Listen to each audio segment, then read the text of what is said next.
Some bizarre political theater from Democrat lawmakers last night.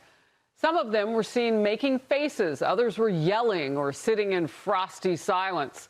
No applause, even after the president introduced the mom of Ukrainian refugee Irina Zarutska, who was killed by a repeat offender on a no-cash bail in North Carolina. Watch it.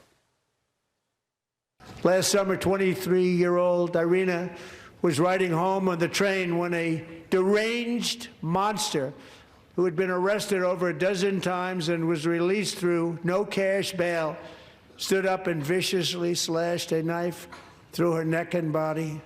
Mrs. Zarutska, tonight I promise you we will ensure justice for your magnificent daughter, Irina. How do you not stand? How do you not stand? How do you not stand? Chief Congressional Correspondent Chad Pergram on Capitol Hill. Chad.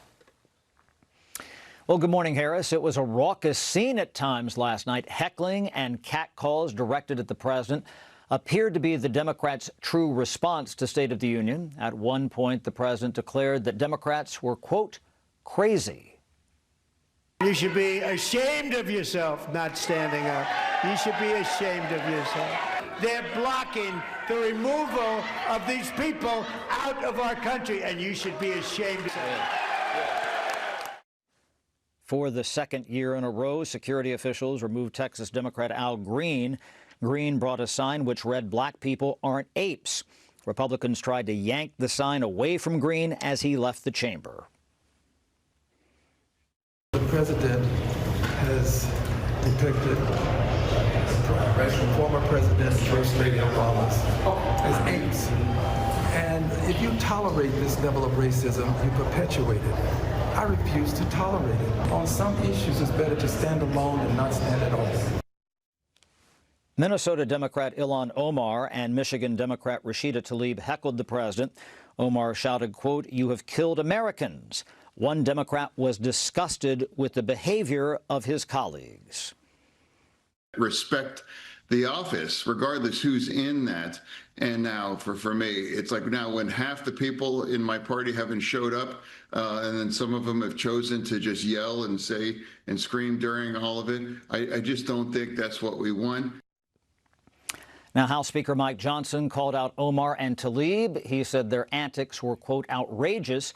Johnson said he came close to ejecting them from the speech. He says the pair, quote, brought shame on their party. Harris? Chad Pergram, thank you. There has been a tremendous renewal in religion, faith, Christianity, and belief in God. And a big part of that had to do with my great friend, Charlie Kirk, a great guy, great man. Charlie was violently murdered by an assassin and martyred, really martyred for his beliefs. His wonderful wife, Erica, is with us tonight. Erica, please stand.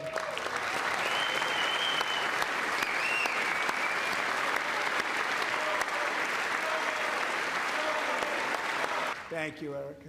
In Charlie's memory, we must all come together to reaffirm that America is one nation under God, and we must totally reject political violence of any kind.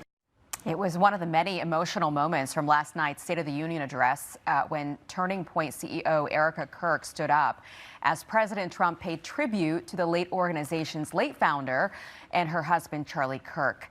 Trump credited Charlie with the religious revival movement sweeping across the country. He also described Kirk as a martyr for his faith, taking the moment to denounce political violence of any kind. Another big moment from last evening, President Trump hammering home his crackdown on illegal immigration and putting Democrats on the spot when this happened.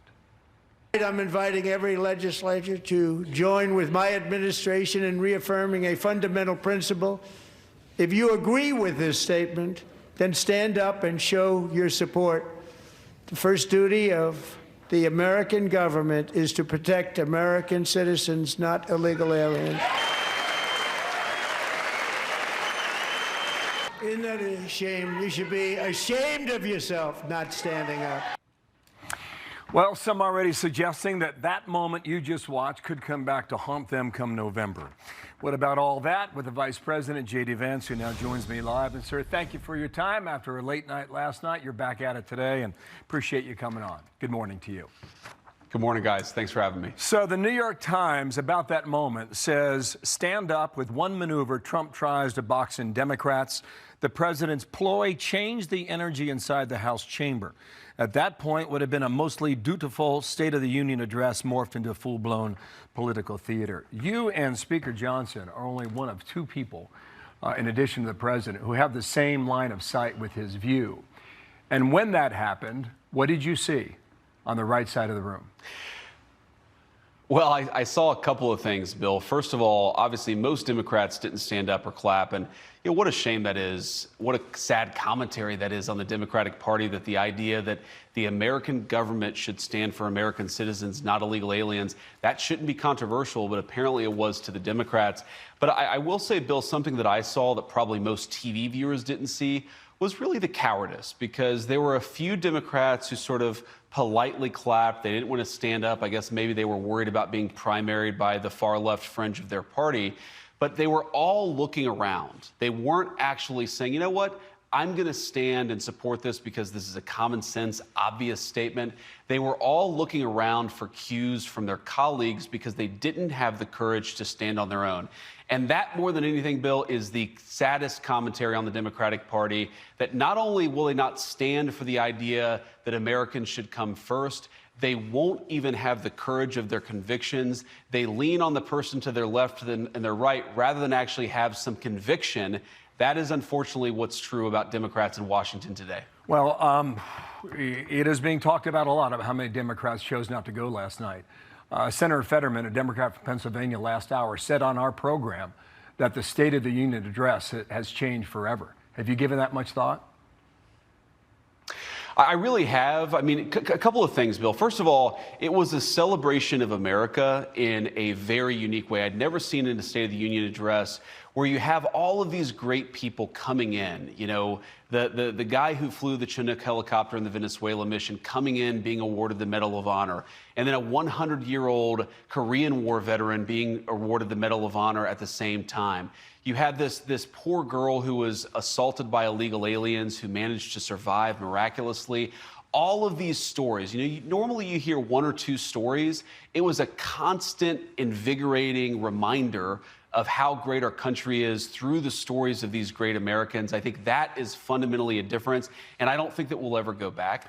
And I think the second thing, Bill, is the president used it as an opportunity to highlight the difference between congressional Republicans and congressional Democrats. You had congressional Democrats. They wouldn't stand for the idea that children shouldn't be socially transitioned without their parents' wishes. They wouldn't stand for the idea that American citizens should come first. They wouldn't stand for that innocent little girl who was assaulted by an illegal alien but managed to survive. Whatever your politics, whatever your views on immigration policy, can't we all stand and clap for an innocent young girl who shouldn't have been assaulted and was, being held by her dad? It was such a heartwarming moment. I think every American, Democrat or Republican, thought that was a great moment for our country. The only people who didn't believe that, apparently, were the congressional Democrats in that chamber. I think it shows again how broken their party is. But that revelation, I think, using the State of the Union to drive home that we really do have a radical fringe in our country that's not representative of the whole. I don't think that we'll ever see a State of the Union that doesn't drive home that point. Okay, let's get to the issue that might clip this administration, and that's the economy. On screen now, we can show you three of the most recent polls about the economy, how about Americans are feeling about it. Everything in red. Our Fox polling disapproves at 59%, Washington Post, ABC News 57%, Wall Street Journal at 54%. It seems like you're pushing a car uphill, and you've got 9 months to turn it around. You know Democrats are juiced. They are ready to vote tomorrow. Do you have enough runway to get this economy where it needs to be before November? Well, Bill, in some ways we are pushing a car uphill because the Biden administration left us such a disaster of an economy, the highest peacetime debt in American history, skyrocketing inflation. A lot of Americans who had lost $3,000 was how much the average American had lost in take-home pay. Now, in a year, we've actually seen the average American gain about $1,200 in take-home pay. But if you're sitting at home from the perspective of the Biden administration, you are still worse off than you were when Joe Biden took over. So we are absolutely pushing that car uphill. But here's the good news, Bill. I think we're about to get over the hump. I think that tax season is around the corner. A lot of Americans, because of no tax on tips, no tax on overtime, no tax on Social Security, they're about to get a massive tax income refund. We've seen this massive trillions and trillions of dollars coming into our country to build new factories. Those construction jobs are starting to hit the economy. Then the manufacturing jobs, once those factories are built, will hit the economy too. So I think that we've got a lot of momentum here. But the president said this last night. We inherited a mess. Our ask to the American people is let us continue to fix this mess, make your life better. That's what the president is prioritizing, and that's what we're going to keep doing. Seems like it is the question on behalf of many, many Americans over the next 9 months, and we'll follow that very carefully. In the meantime, you've got a new job. Here it is, the announcement last night from the president. I'm officially announcing the war on fraud to be led by our great Vice President J.D. Vance.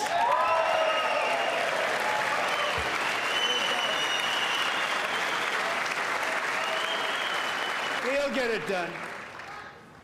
And if we're able to find enough of that fraud, we will actually have a balanced budget overnight.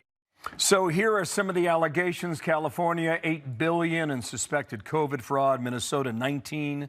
Massachusetts, almost 15, and Maine, $45 million in improper Medicaid payments. As you look at this, go ahead and explain it to us, because we want to understand what the job is.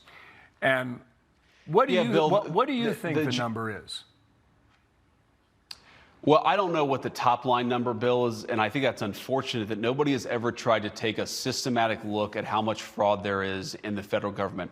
How many illegal aliens are on Medicaid? We know that it's billions and billions of dollars that should go to American citizens. It's going to illegal aliens. How many fraudulent daycare centers have been set up where that money should go to American citizens to help their kids get into childcare? Instead, it's being stolen from them by illegal aliens in our country. How much have government officials actually been complicit in this fraud because some of them have gotten wealthy, or at the least, they've gotten campaign donations from the people who have gotten rich from that fraud? The story of the American economy in so many ways during the Biden administration, Bill, is that the American citizen was ripped off for people who shouldn't be here and by politicians who should have known better. And the Trump administration, the president has asked me to take a full whole government approach to trying to understand that. And what does that mean, Bill? That means, first of all, the Department of Justice is going to be investigating and, where possible, throwing fraudsters in prison. But it's also going to mean that Scott Bessent and some of our friends at the Treasury Department, we're going to be looking at income tax records. We're going to be trying to understand how it is that the American people have been defrauded, how it is that people have used resources and programs that should go to American citizens instead have been going to fraudulent uses. There's a whole host of tools that we have that have never been used. And the president and I talked about this a couple of months ago and said, what if we just did everything that we could to stop the fraud that's being committed against the American taxpayer? The president said, great idea, let's do it, and we're going to work on that very aggressively over the next year. Need a quick answer. Over the next year, is that the time frame? Is that 12 months? Well, it's going to continue beyond that, but I think that we've already discovered a lot, Bill, and really I think the next year is where we're going to try to uncover as much as possible and run at this as much as we can, okay. But it's not going to stop after a year. All right, we have big topics, too, on the line. You got 5 years of war in Ukraine. You've got Iran on the precipice of something. Stay tuned and stand by, Mr. Vice President. More on that when we come back. Well, Pennsylvania Senator John Fetterman is one Democrat who was in the chamber for the speech last night, and he joins us this morning. And thank you for your time, Senator. Always good to see you, and thank you for sharing your insights with us. You had about half your colleagues who chose not to go. That was their choice. You chose otherwise. What do you think of the decision they made? Well, I mean, it's just disappointing, honestly.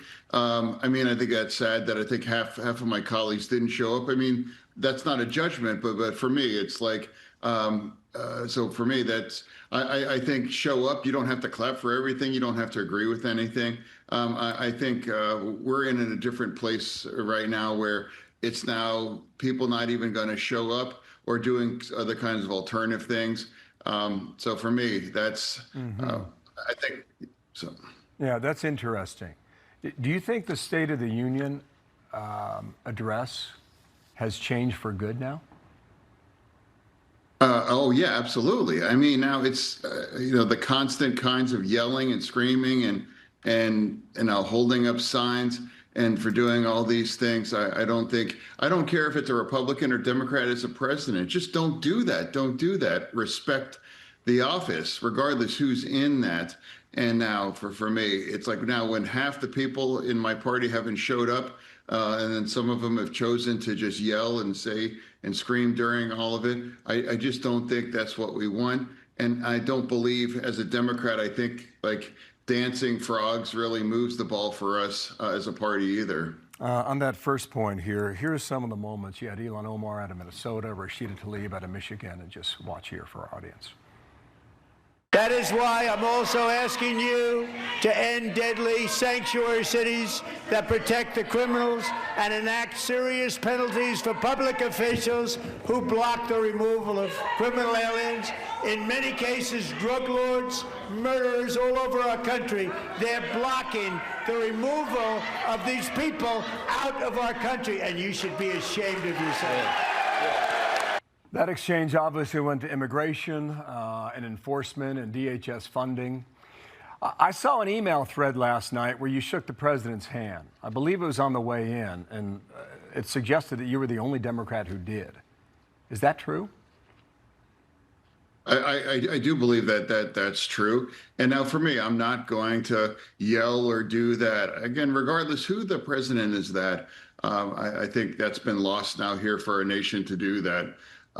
So for me, yes, I shook his hand, of course. Mm-hmm. He walked in, and I'm always going to do that, for sure. So the New York Times wrote up the following moment as a ploy. That was the way they described it. And this was probably the moment that people will remember. When asked to stand for Americans or illegal immigrants, how the president phrased it last evening, this is how that went. So tonight I'm inviting every legislator to join with my administration in reaffirming a fundamental principle. If you agree with this statement, then stand up and show your support. The first duty of the American government is to protect American citizens, not illegal aliens.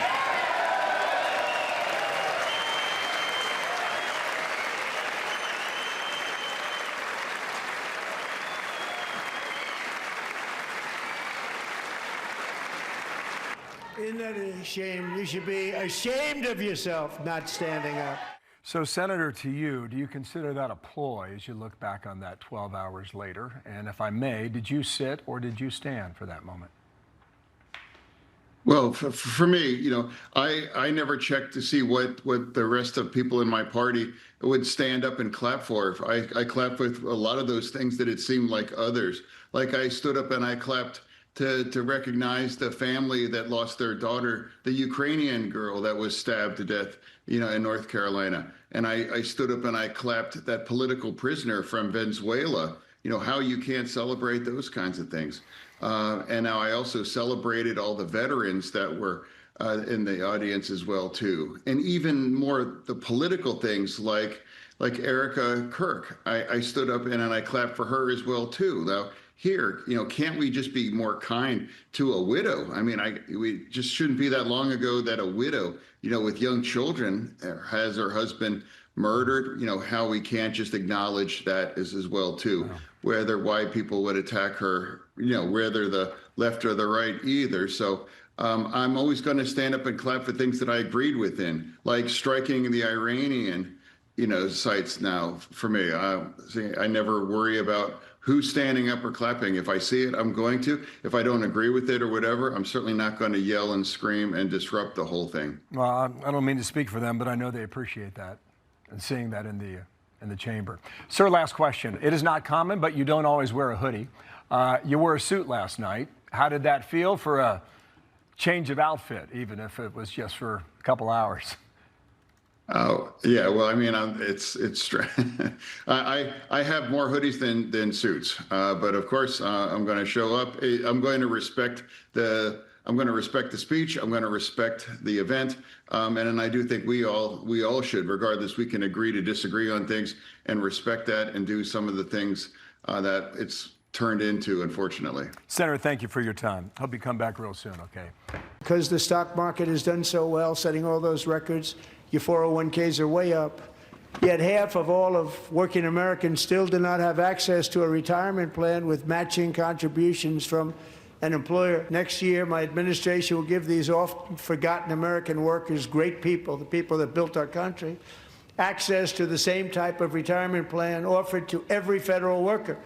We will match your contribution with up to $1,000 each year.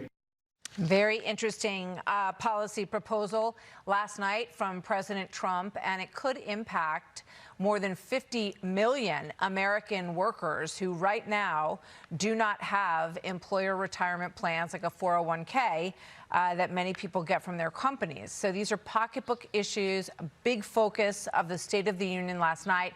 White House National Economic Council Director Kevin Hassett is going to join us in just a second. But first, let's go to senior White House correspondent Peter Doocy with the second day on the State of the Union and how these plans are moving forward. Hi, Peter.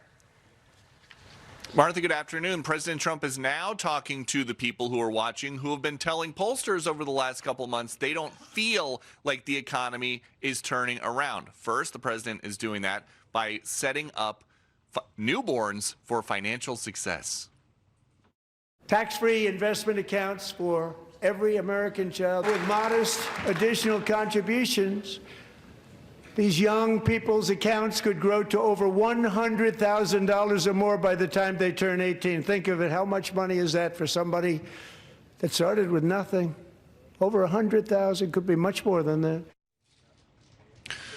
Another lever the president is trying to pull, one that helps people blocked from home buying start building equity in houses. I signed executive order to ban large Wall Street investment firms from buying up in the thousands single-family homes.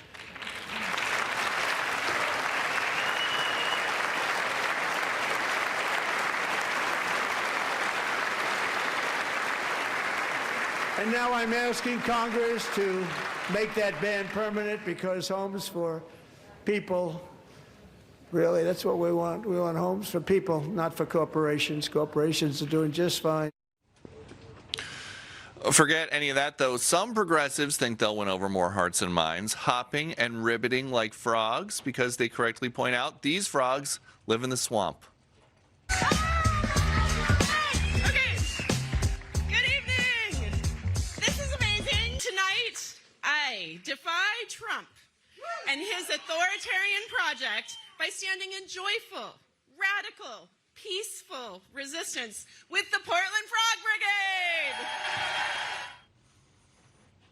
And so, ahead of these critical midterms, it does appear that President Trump has lost the support of the Portland Frog Brigade. Martha. It would appear that way. Yeah, he didn't mention them last night. Hello, everyone. I'm Kayleigh McEnany, along with Jessica Tarlov, Jesse Waters, Dana Perino, and Greg Gutfeld. It's 5 o'clock in New York City, and this is The Five.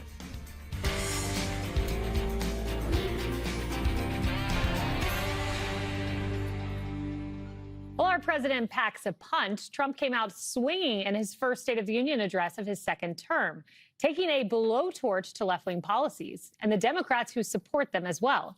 Now, while touting one policy win after another, and buckle up, the whole thing ran about an hour and 48 minutes.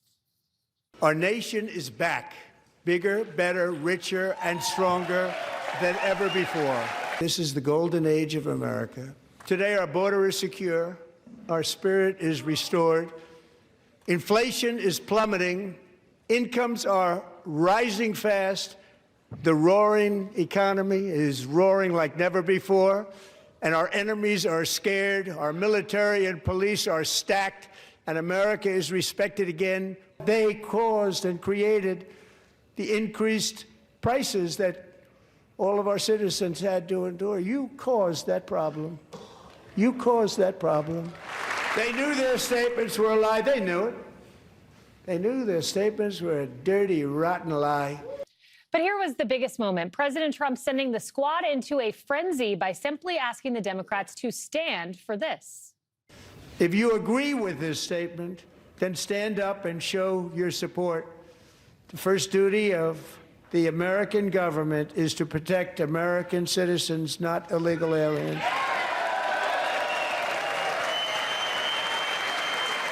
You should be ashamed of yourself not standing up.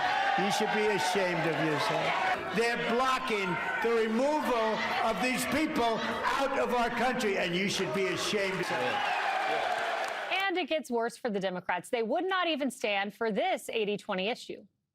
Surely we can all agree no state can be allowed to rip children from their parents' arms and transition them to a new gender against the parents' will. Who would believe that we're even talking about this? We must ban it, and we must ban it immediately. Look, nobody stands up. These people are crazy, I'm telling you. They're crazy. You know, Jesse, I wish the Democrats would have taken the Fetterman approach. Suit up, stand up when appropriate, sit and listen. But even if they sit, Trump still owns them.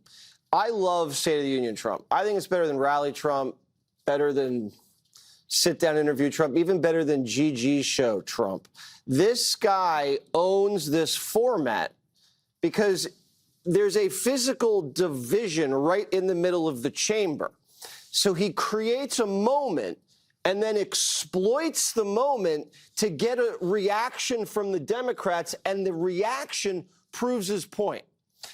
He accentuates it so deliciously that the Democrats are baited into going where they don't want to go. And then he says, see, I told you so. You're having government officials transition children behind parents' back, and the Democrats aren't saying no. And so they fall for it because he has them there. There's no moderator. There's no media filter. It's the Trump show, and he is in total control. Kaylee, that's why they didn't go. That's why 70 played hooky, because they don't want to be a part of it, because he merchandises their faces or their yelling or their canes or whatever the hell they do. It's also a great format for the president because the Republicans are just better looking. All of the cutaways to these Democrats, it's sad. It is a sad look. Our cabinet's more attractive. The Trump family's more attractive. I'm sorry. It's just the truth. Also, Trump loves awards. It's become an award show now. Yeah. You get a Medal of Freedom. You get a Medal of Honor. This person got a tax refund. She got fertility drugs. It's like him hosting an award show now, which is great. And that's why it's so fun, because he's a great storyteller. This is the kind of speech that gives a president momentum. This is the speech that gives the president legs, because the distinction between him and the Democrats was so clear. And now you can see for the first time all of these wins that he can now take this momentum and then drive it home over and over and over again. Everyone's talking about the speech, the hockey, the Democrats going crazy. Their problem is if they do clap for common sense stuff, then Trump looks powerful and persuasive on television, and then their base gets angry. And if they sit there like this, when Trump's saying normal things that everybody agrees with, everybody watching at home thinks the Democrats are crazy. So that's the problem. He just makes the points so forcefully. The Democrats are just sitting ducks. Yeah, it's a catch-22 for them. Dana, the CNN Snap poll showed that at the beginning of the speech, 54% of viewers thought that we were heading in the right direction. Now, 64% by the end. So does he make that shift that then carries over into the midterms? I mean, I don't know. I think that for a lot of people, nobody even remembers that he gave a primetime address from the Oval Office about affordability 2 months ago. It just, like, it's, he talks. Exactly. He did. And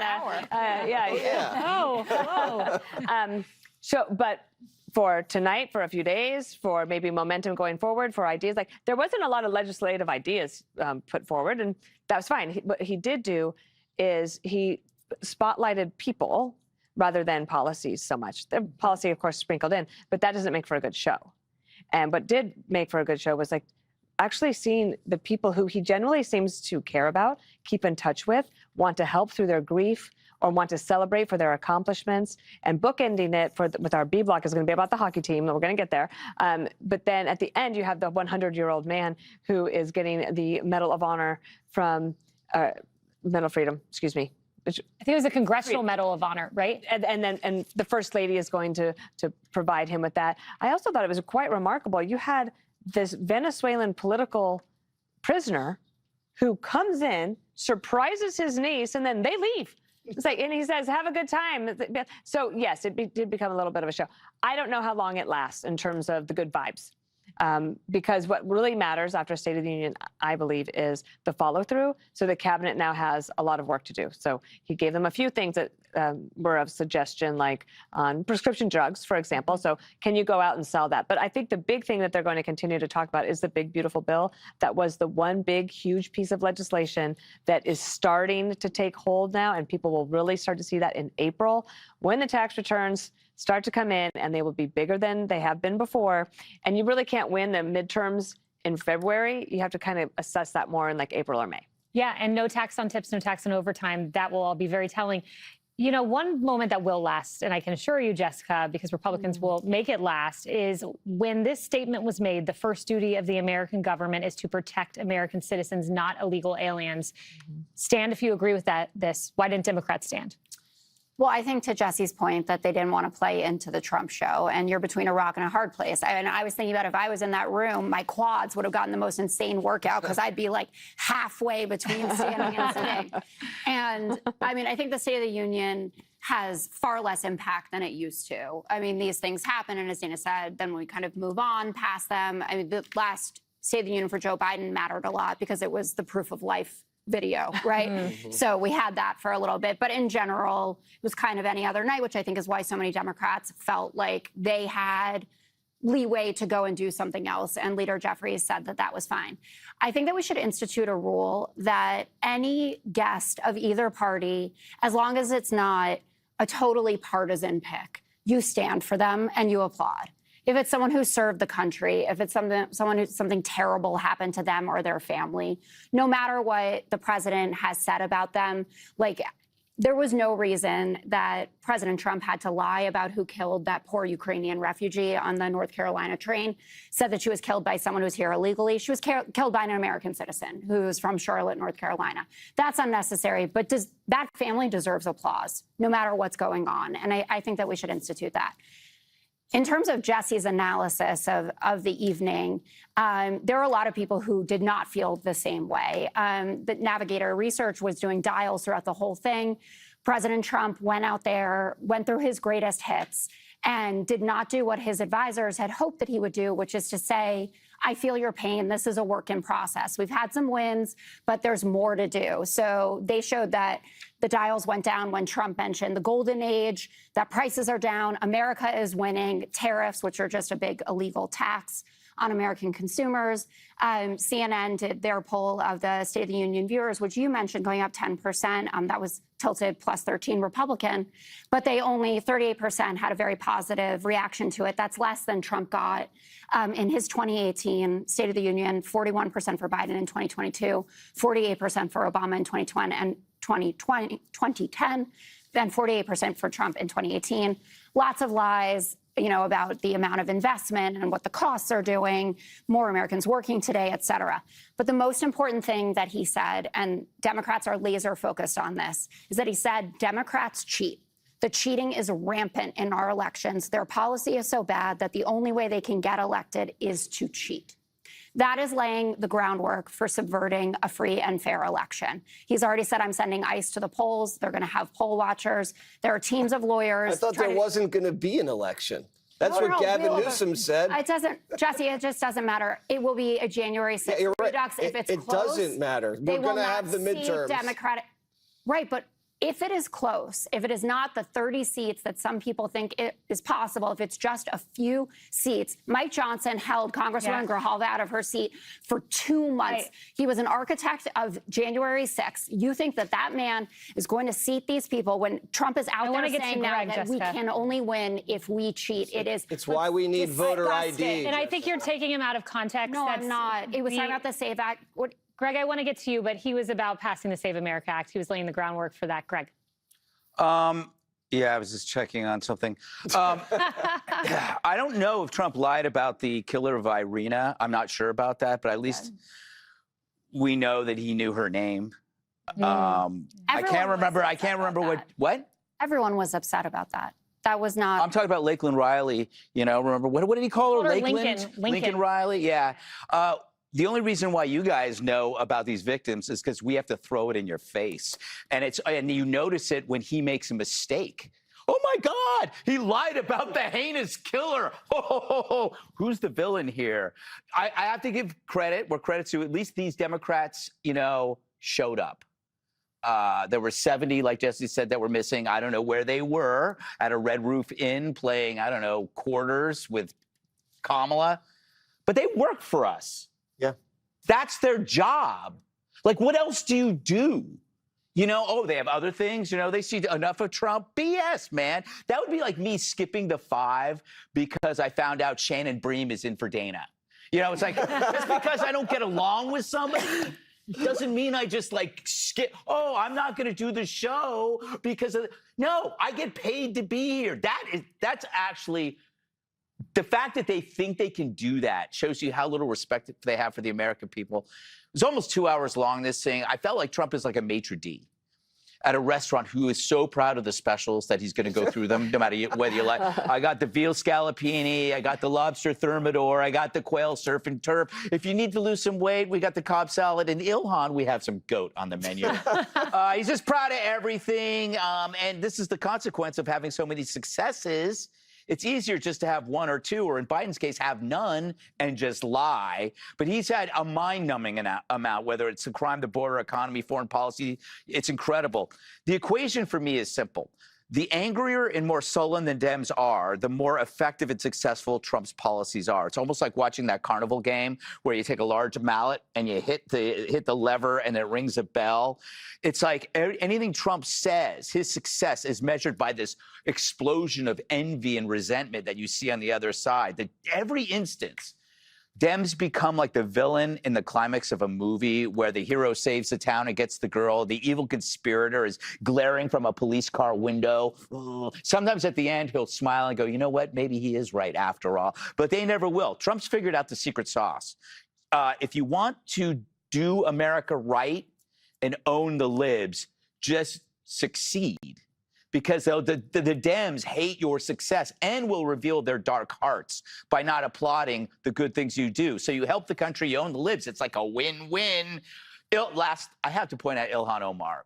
She repulses me, and I'm trying to find out why, because she's not unattractive.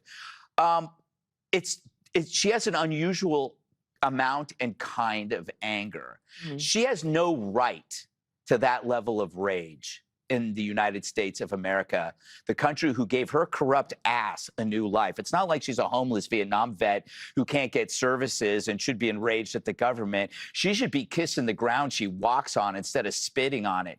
And her anger also reminds me of the radical who, given power, would destroy you. She would show no mercy for you if you were below her. Like, the look on her face is somebody who would step on your neck instead of giving you a hand. And that is not the kind of person we should have in our leadership. It's not the type of person we should have in this country. Mm-hmm. And if we find out that she screwed up on her immigration stuff, she's got to go. Yeah, she should be thanking President Trump for finding fraud in her district, because it's a positive thing. All right, coming up. You know, in fact, it was an all-day temper tantrum for Democrats yesterday. Those who actually attended the State of the Union speech protested like children and received widespread mockery online. The events outside that event saw plenty of screaming, ranting, along with some questionable costume choices.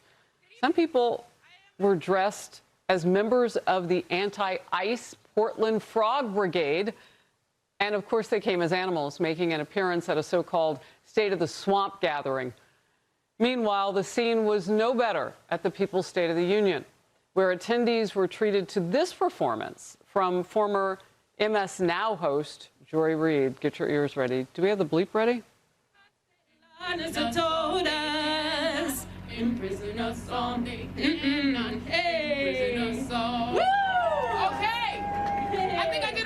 You did amazing. Yes.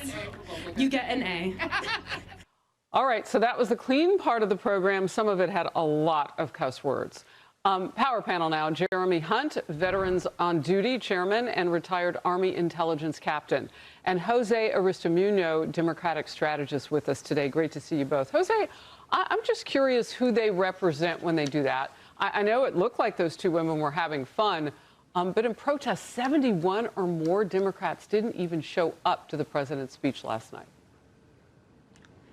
Yeah, look, Harris, and thanks for having me on. That's a disrespect not only to the president, but that's a disrespect to the office and to the country. But I do tell you that a majority of Democrats don't feel that way. A majority of Democrats don't even care if you're a Republican or Democrat. They just care that you're actually listening to their issues and their problems. So despite the issue that many Democrats were not there to watch the State of the Union live, I think the whole thing was a show. I think it was very unfortunate for the president. Instead of selling the American dream, he sold the American nightmare. You know, it was just very dark speech, all the murders, all the killings, you know, all the things. I think we could have done a whole lot better. I think the president missed a shot. And Democrats didn't even stand for the victims. I mean, maybe you don't want to hear about murder, but I think the victims are there.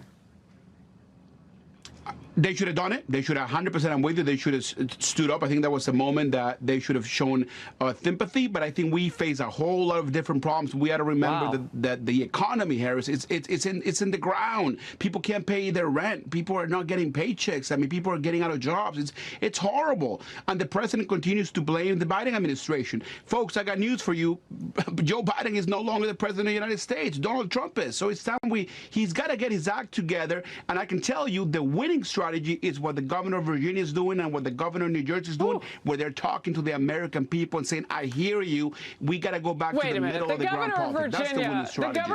The governor of Virginia, Abigail Spanberger, wants to tax your lawn equipment and the usage of it. Come on, Jose. All right, I think you watched a different speech, but that's how you see it, and that's important because if there are more people on the left like you and independents, the president has to take note of that. So, Jeremy, what did you see?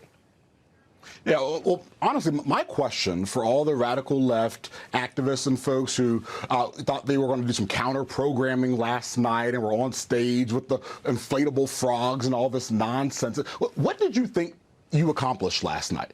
I mean, because while you were doing that, the American people, we were honoring extraordinary Americans. We were honoring people like Captain Royce Williams, who at 100 years old is finally receiving the Medal of Honor that he earned decades ago for his fight on one of the longest dogfights in naval aviation history. I mean, or Chief Clover, who received his Medal of Honor for his actions in the Venezuela raid, got shot 3 times in his leg. Or Staff Sergeant Andrew Wolf, who was a National Guardsman who was shot in the head at point-blank range and is alive only by the grace of God. And he clearly has a praying mama who refused to believe the report of the doctors and believed God for a miracle in that hospital room. My question is, what were you accomplishing? Because Americans were honoring those heroes, and that is why I'm proud. Well, let me tell you something last night. Okay, Jose, he never interrupted you, and I'm going to give you a few seconds. Well, I'll just say this, Jeremy, and I'm with you, and I'm very happy to see folks who literally, some of them died for a country to protect our country. They got the medals. Though. I don't think the State of the Union. I don't think the State of the Union, though, it's the place to do that. Number one, I congratulate the president. Reagan started bringing guests. Your people bring guests to the State of the Union. Come on. Soldiers and. That makes no sense. The place where were the solutions? All extraordinary Americans who have given stuff who have given so much for our country and sacrifice. That is the form. What is the vision? Would be better for that? What is look? The State of the Union is a place for the president to lay forth the vision for a country. He did not do that. He talked about the murders, the killings. What is the vision of this president to bring us from the brink of this economy? Wow. There is no vision. We're in the middle of an economic collapse, and he doesn't really care about it. There's no vision for this country without. There is no vision for this country to lay out without the people who fight to defend this country. So yes, the State of the Union is 100% the right forum to honor those who have given so much in battle. To honor Staff Sergeant Andrew Wolf, Chief Warrant Officer 5 Clover, Captain Royce Williams, and then also the victims of people who have given so much. Absolutely, this country, we honor those who serve because there is no vision. The State of the Union is only strong because of those people who serve our country. I'm going to jump in with a question. it is not for you, Jose, because you've had more than the balance of time. But I want to quickly ask you, Jeremy, on the point of affordability, because there are Americans who do want to know some answers about where you go next. What did you hear from the president last night? Well, I think we're hearing a lot of creative solutions to address this problem. I mean, we heard about the Trump accounts for babies that are being born. Now you actually have access to the American dream. And we heard about the tax cuts. Look, for people like me, I have a 2-year-old and a 6-year-old at home. My wife and I, look, this is real for us. He's actually creating major results for middle-class families. And I think that is the question that a lot of Americans are asking is, hey, this is amazing. We have a president who's actually putting forth different strategies and getting creative on ways to address the affordability problem. And I think he was on message with that last night. He talked about gas prices, inflation, and all of that. It will take some time for the price reduction, if that's even coming, or just to slow down to that 2% target by the Federal Reserve for inflation. But we are almost there at 2.3. Gentlemen, good to have you. Thank you. An iconic image as President Trump meets with the Olympic gold medal winning hockey team. Listen here. Yeah, I'll put it on you. Absolutely. I'm not giving it back. I'm not giving it. I'll trade you that for a pen. Hey, that's cool. There we go. I never thought I'd ever have this on my. Okay, sit back. But the publication The Athletic, owned and operated by the New York Times, joining the media critic mob, arguing the team won gold and then lost the room. Mark Meadows is a former White House chief of staff and joins us now. Great to see you again, Mark. So this is what was written about that. In normal times, this would be an obligatory celebration for a championship team. They take presidential calls. They party too hard. They visit Washington and stroll through the corridors of power. But this isn't a neutral climate. This isn't a neutral president. And in a nation this polarized, the proximity carries weight, whether the players are being intentional or merely naive. It's such a slanted perspective because there's no such thing as a neutral president. Well, there's not. On either side. Well, there's not. And if Obama was president, would this column have been written? No, it wouldn't have been written. That's poppycock. And I can tell you, a minority opinion from a publication that most people aren't even aware of, that it really doesn't align with the American people. I can tell you, talked to dozens of members last night and this morning. Not only were they excited to have the goal-winning hockey team there, it brought a sense of pride and unity that quite frankly, we need in Washington, D.C. And so for this reporter to say that, it just does not purport to be what I'm hearing on the ground. Yeah. But really what you feel as an American, listen, I'm one of the few that's old enough to remember when we won in 1980. Me too. And again on Sunday morning. We were cheering, my wife and I were cheering in the morning, and, you know, and most of us that were cheering, it's not that we're avid hockey fans. In fact, a lot of people You're proud Americans. We're just proud Americans. And then when Jack Hughes comes on and talks about being a proud American in a humble way, and yet had scored the game-winning goal, listen, you can't help but love that as an American. I couldn't believe he had the tenacity to continue on after getting, one tooth knocked out, 2 of them broken, and the third one really messed up. And he still hasn't gotten. Well, we like fighters. I know. We like President Trump because he's a fighter. We like this hockey team because they're fighters. But listen, when you have this reporter aligning with Canada, I will take President Trump and the U.S. goal hockey team over dancing frogs any day. Here's Clay Travis's observation. He said, did the 1980 U.S. men's gold hockey team lose the room when they visited President Jimmy Carter at the White House back then? Of course not. These sports media members writing left-wing propaganda have no real support among sports fans. There was one line, though, I want to go call for number 4 here, that was particularly galling. This is what was written in The Athletic about the gold medal winning team. Their triumph is now attached to Trump. I mean, that would suggest that every one of the president's guests at the State of the Union is now attached to him, like Andrew Wolf, the family of Sarah Beckstrom, Royce Williams, the 100-year-old Navy pilot, Delilah Coleman, who was so severely injured in that car accident. I mean, They were celebrating this gold medal hockey team, the triumphant entry in the press gallery in the House. I mean, it was an incredible moment for America.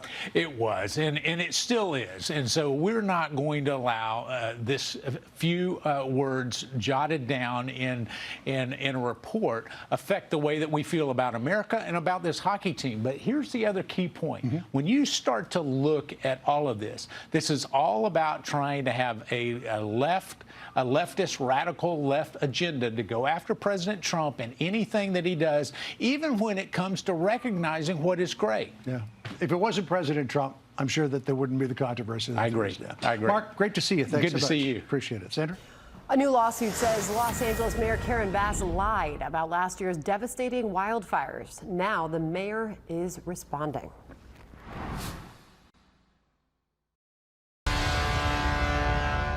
Good afternoon and live from Texas, this is the Will Cain Show. Last night in Washington, the President of the United States gave a record-breaking State of the Union address. And now we want to hear from you, Americans. We have assembled our own panel right here live in studio in Dallas, Texas today, a cross-section of Republicans, Democrats, and independents to hear what you, the people of America, feel about what you heard last night from the President. The President was on message. It was a forward-looking address, and of course, it wasn't without antics and political theater from Democrats. We'll get to that in just a moment, but first, the important moments. As I say tonight, members of Congress, the state of our union is strong. Tonight, after just 1 year, I can say with dignity and pride that we have achieved a transformation like no one has ever seen before, and a turnaround for the ages. But it was who President Trump recognized that captivated the chamber and the country. And there were no better representatives than the U.S. men's hockey Olympic champions. Here with us tonight is a group of winners who just made the entire nation proud.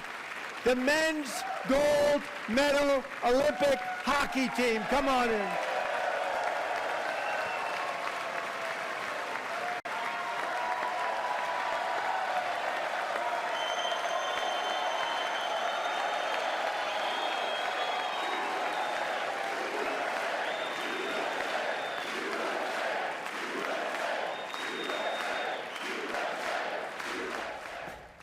An incredible moment that really only got better as Trump singled out the newly nicknamed Secretary of Defense, goalie Connor Hellebuck. It's called the highest civilian honor in our country, the Presidential Medal of Freedom.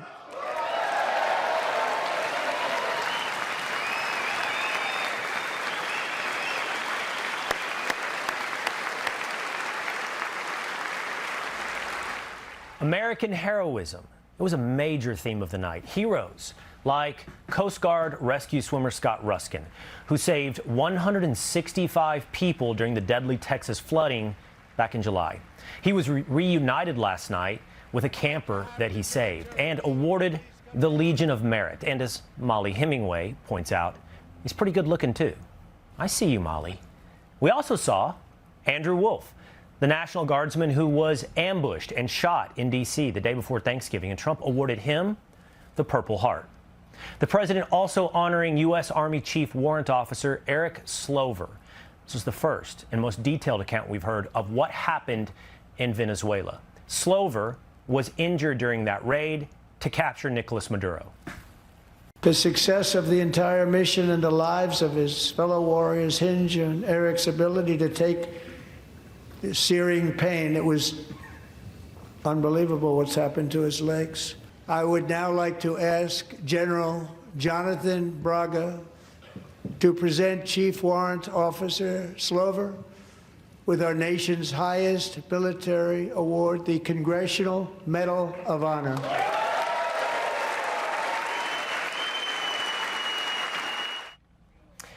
The nation's highest honor also going to 100-year-old Korean War veteran Captain Royce Williams. Royce, please stand up, and I will ask the First Lady of the United States to present Captain Royce Williams with his Congressional Medal of Honor.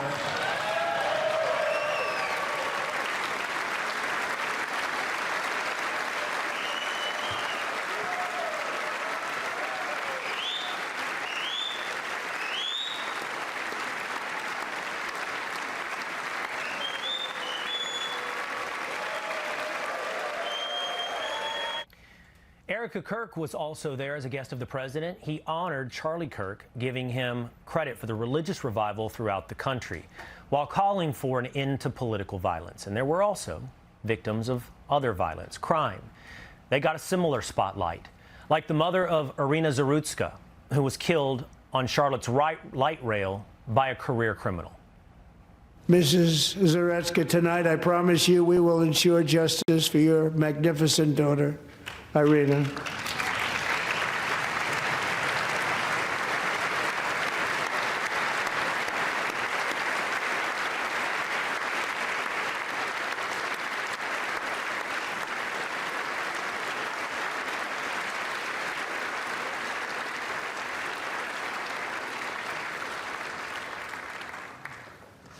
How do you not stand?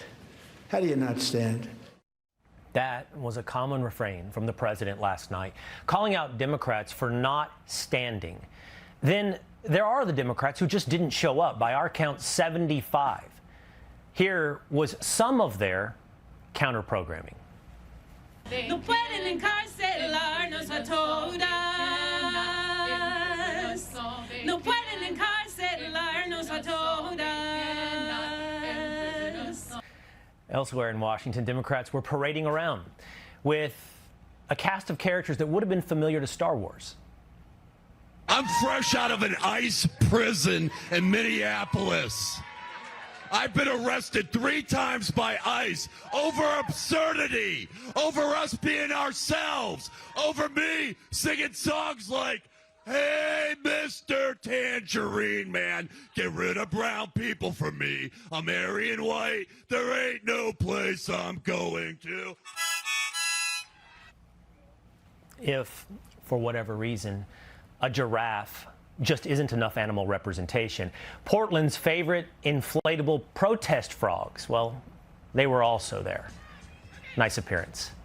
Maybe even more unbelievable, Pennsylvania Senator John Fetterman. He was wearing a suit. One thing is for sure, the night was a big campaign gift to Republicans as Democrats proved to Americans what they stand for by showcasing America what they would not stand for. If you agree with this statement, then stand up and show your support. The first duty of the American government is to protect American citizens, not illegal aliens.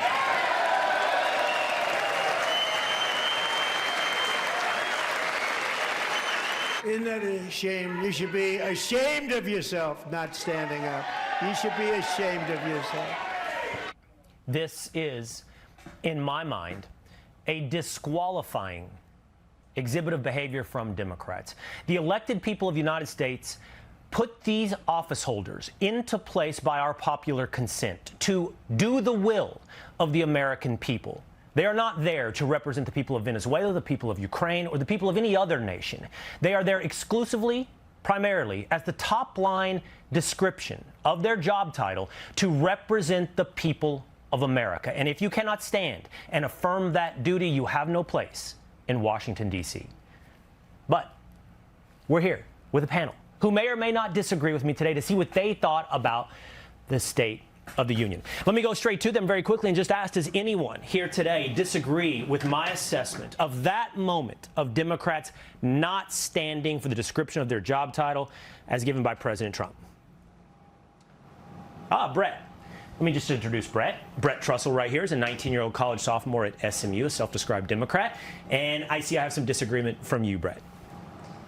Yeah, to me, it seems like a moment that's purposefully charged to make people hear what they want to hear. To the Democrat base, it sounds like the Trump administration and Trump is broadly ignoring the harms that ICE has been enacting and the constitutional rights that ICE has been violating of U.S. citizens and just rights broadly that ICE has been violating of people around the country. To Republicans, it sounds exactly how you've been describing it, as this kind of aha moment, look at what the Democrats won't stand for. And to independents, I think it also is tactfully made to look bad.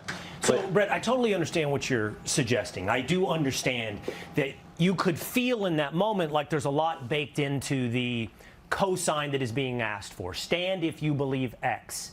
There's a very famous moment from President Biden asking all parties, both parties, to reject all forms of political violence. But he had spent the prior 5 minutes suggesting that Republicans and those on the right were responsible for political violence. And if you'll remember at the time, Republicans didn't stand for what looked like a very simple question, condemning political violence.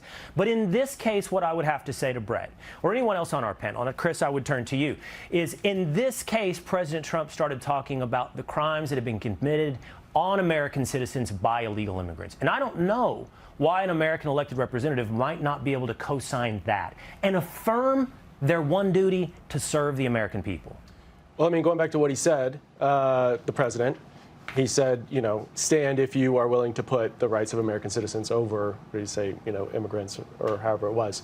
It's just a false dichotomy, like has already been said, I think is designed to, you know, be a gotcha or, you know, but no one, every single elected official there took an oath and has sworn an oath to represent the people of this country and the Constitution.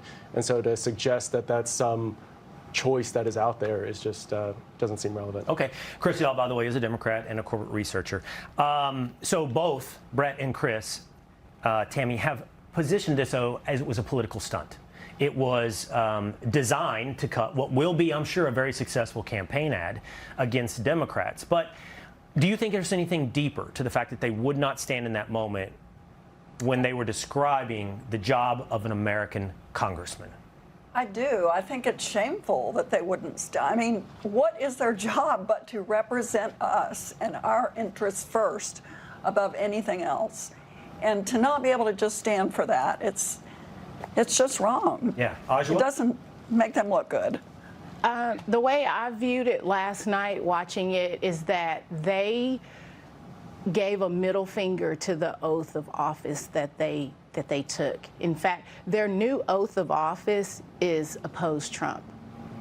On anything, on any situation, the one thing that they seem to want to come together on is to oppose Trump. Trump could find a cure for cancer and they would find a reason to disagree with it. Yeah. And I don't know if that is just their strategy to get them through the midterm or whatever, but I think that if it's just about opposing Trump, I don't think that the people that elected them sent them there to do that. Number one, it is about the American people first. You got to take care of home. You got to take care of your family before you can take care of or try to help to take care of someone else's. Oswald Mason, by the way, a self-described Republican.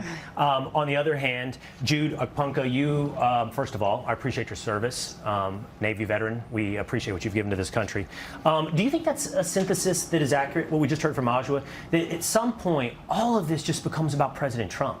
And so the rejection of President Trump is more important than the affirmation of your duty to the American citizen. Right. So we're 12 minutes into this show, and we're just over-indexing on folks standing up or sitting down. I think we should focus on real issues. I think we should focus on things that my neighbors care about, that real Americans care about right now, which is housing, which is affordability. So over-indexing on standing up or sitting down, right? I don't really have a deep opinion on that. What I'm more focused on is how can we afford groceries? I appreciate that. I really do, Jude. I do not think it's simply a focus on theatrics. We're 12 now, 13 minutes into the show, because I do think it's very fundamental. Like, I think we're having a national debate about what citizenship means, about what it means to be an American, and who gets to be a citizen, and who is an American. And I do think we saw something fundamental from Democrats in how they voted with their feet or their seat last night and what they think it is to be an American. But I do want to say this. You bring up issues that are obviously very important to the American people. Economics, housing, jobs, these are the big issues. And President Trump did address those last night. So let's listen together to what he said about prices. We are doing really well. Those prices are plummeting downward.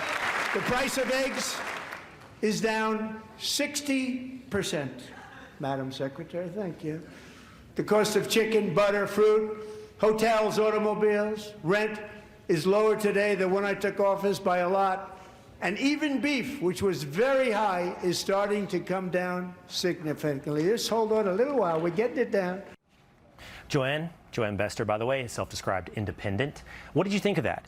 This is the question. I can share with the audience, and maybe we should put them up on the screen as we speak, the way that prices have come down. We have the metrics. We see the numbers. We know the price of gas. We know the price of eggs. But that doesn't mean there's not a disconnect with the American consumer and how they feel. So how do you feel about what you just heard from President Trump? I'm able to reflect on recent grocery bills and just my taxes, filing my taxes. I've noticed a big, tremendous change at the grocery store.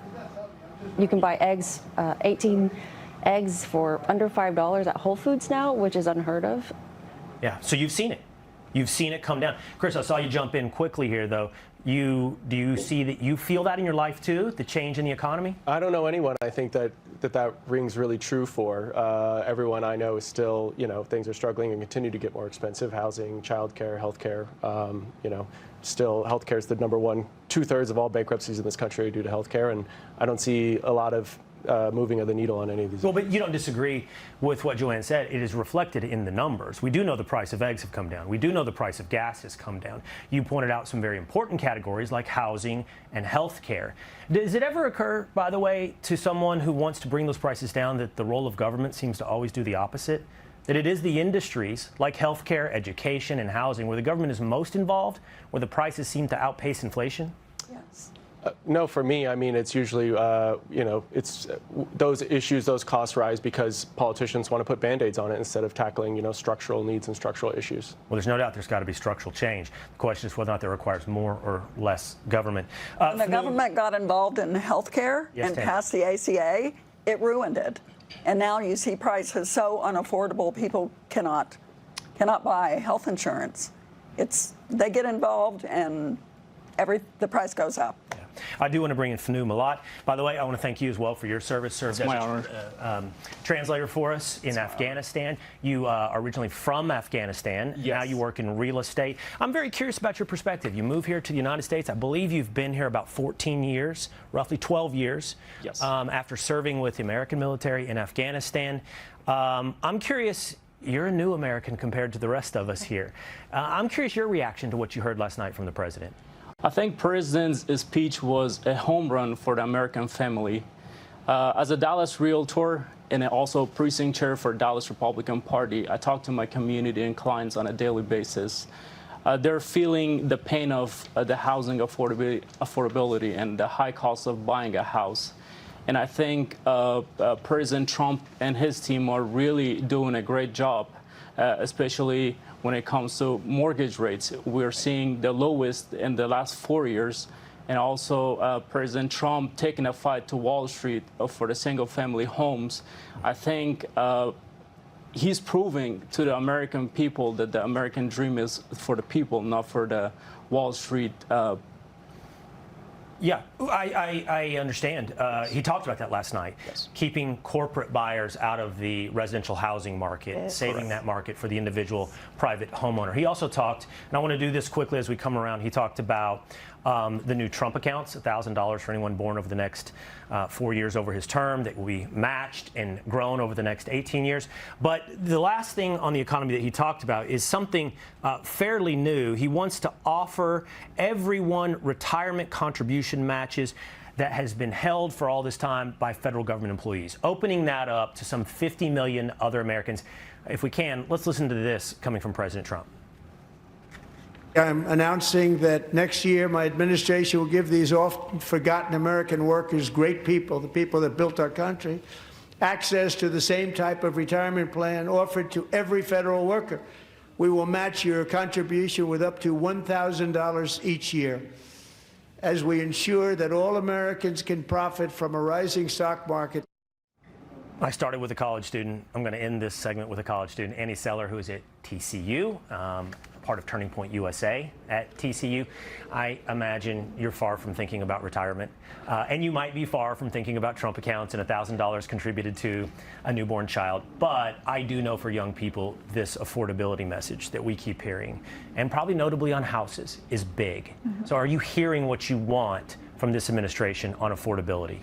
Yes, the truth is President Trump has done exactly what he said he was going to do, and he actually gets stuff done. So seeing him put in something like this is encouraging to me and young people to see that we do actually have a president who cares about our future and will put into place what he wants and what is best for us, because it shouldn't be controversial for a president to care about the American people first. Okay.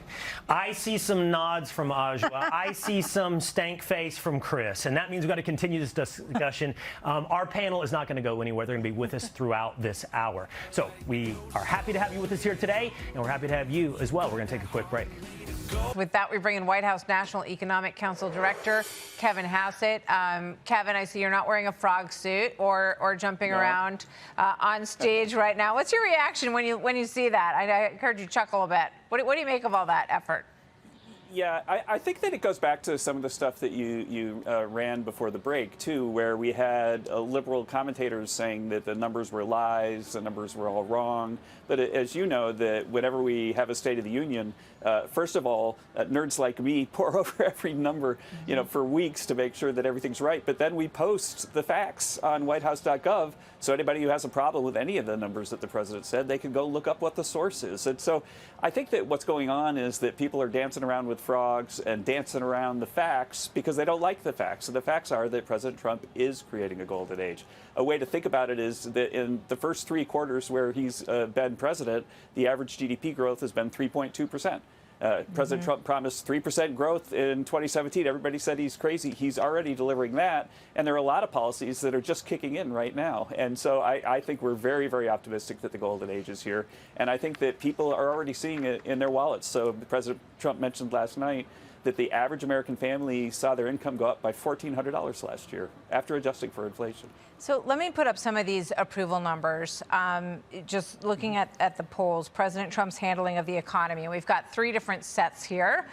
So you can look at any one of them. There's a Fox News poll, a Washington poll, a Wall Street Journal poll. All of them have the president's disapproval number on the economy in the mid to upper 50s, Kevin. What do you say to that? Well, again, what's going to happen is that as people see their incomes go up, which already happened last year, and skyrocket, which is what's going to happen this year and next. Remember, we got between, I guess it was $6,500 in the first 3 years before COVID, and those numbers were just fantastic. I think the other thing to remember is that a lot of consumer sentiment numbers are starting to look very positive, like the Michigan survey. And whenever you're surveying like right track, wrong track like surveys, remember that half the people are Democrats, so no matter what we do, they're going to want to dance with frogs and ignore the numbers. All right. With regard to this new program that is a savings program, which I know is something that you've worked on in the background for quite a while, Kevin. Yeah. So who would be getting these accounts? And tell me if, I'm sure you've run the numbers on this. It looks like if you give people $1,000 a year to invest in a savings account and then they add to it over time as well, if you looked at like the next 10-year period, that could cost the federal government about $500 billion. So where is that money going to come from for this program? Well, there's already in law a program that's called the Savers Match, which can fund the start of these programs for low-income people. And as President Trump mentioned, the typical 401k family that was lucky enough to have one made $40,000 last year, but half of Americans were left out. And so the Savers Match program applies to low-income families, and that's really step one, and that's the thing that we're going to start right away because it's already in law, doesn't require legislation. But afterwards, I'm sure that we'll have a strong effort, make a strong effort to work with our friends in Congress to make sure that we get all the way up to the sort of median person. And right now, the cost isn't as high as what you're saying. because the program is smaller than, it doesn't go all the way up to median, it goes up to a smaller income level. All right. Well, and part of that trick is to get people to take advantage of it, which we know a lot of people are offered 401ks at work and they don't actually take advantage of them. And it is a great way to save. I want to ask you about this. President Trump put J.D. Vance, the vice president, in charge of the war on fraud. And he spoke about this last night in the speech during a moment that was very heated. Ilhan Omar was yelling at the president. He was telling her that she should be ashamed of herself when he talked about the fraud that has been found, $9 billion in Minnesota. And then he said this about the war on fraud. Watch. I am officially announcing the war on fraud to be led by our great Vice President J.D. Vance. He'll get it done. And if we're able to find enough of that fraud, we will actually have a balanced budget overnight. It'll go very quickly. So we're at over 1.7 trillion in the budget deficit right now. So he's going to be a very busy vice president finding enough fraud to make up for that. Here's what he said about this program and his project this morning. Quick thought. I think that's unfortunate that nobody has ever tried to take a systematic look at how much fraud there is in the federal government. How many illegal aliens are on Medicaid? We know that it's billions and billions of dollars that should go to American citizens. It's going to illegal aliens. How many fraudulent daycare centers have been set up where that money should go to American citizens to help their kids get into childcare? The next year is where we're going to try to uncover as much as possible and run at this as much as we can. But it's not going to stop after a year. So who's going to oversee this investigation? Is this coming from the Department of Justice? We had DOJ, of course, which lasted for a little while. What does this actually look like? Right. Well, what it looks like is that the vice president, who's the perfect person to lead this, gets everybody in government, all the cabinet secretaries, in a room and ask them to, get their people together to study the possible fraud in their agency. And then once the stuff is collected, then JD will work with the Justice Department to fix it. Make no mistake, though, that the Minnesota problem is really the tip of the iceberg. And as we've been looking around for other examples in California and Massachusetts and Maine, we've been finding them everywhere we look. And so the president has decided to get the entire government trying to stamp out that fraud, because the fraud means higher taxes for you and bigger deficits for the U.S. Yeah, I mean, I think it outrages all Americans to see that people are ripping off other well-meaning taxpayers who pay their taxes and don't expect these benefit programs to be abused that those tax dollars go into. So I think there's going to be a lot of focus on this, and we'll be interested to see how the vice president shows us what he's got. And if he can get to 1.7 trillion to balance the budget, that would be pretty extraordinary. Kevin Hassett, thank you very much. Good Thanks, to see Martha. you. Great to be with you again. Thank you. Hey everyone, I'm Emily Campagno. Catch me and my co-hosts Harris Faulkner and Kaylee McEnany on Outnumbered every weekday at 12 p.m. Eastern, or set your DVR. Also, don't forget to subscribe to the Fox News YouTube page for daily highlights.